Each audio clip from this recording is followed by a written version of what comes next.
Sijui kama umejawa shukrani vya kutosha kwa sababu ya upekee wako.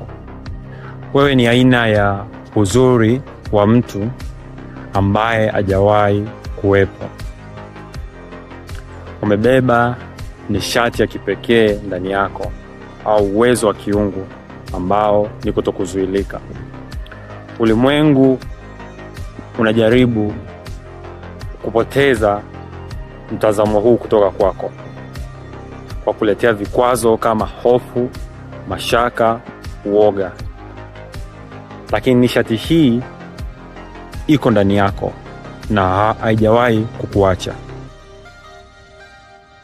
Hivyo jaribu kujifunza kulifikiria hili kwa ukaribu, na utaanza kuona utofauti.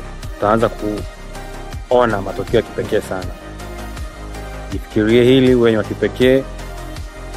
Hakuna kama wewe na hakuna atakaye kuwepo kama wewe. Na kazi ya kipekee sana ambayo unataka kuitimiza, na hakuna anaweza kuitimiza isipokuwa ni wewe. Na cha ziada unaweza kuongezea ni kwamba na kila kitu ambacho unachokitamani au unachofikiri kwamba unahitaji kipo, na kipo kwa ajili yako. Kwa hiyo kinakusubiri wewe uweze kualign na mtazamo huu kwamba wewe ni wa kipekee na hakuna kama wewe. Umbwa kwa ajili ya kazi njema na una uwezo huo wa kutimiza kazi njema.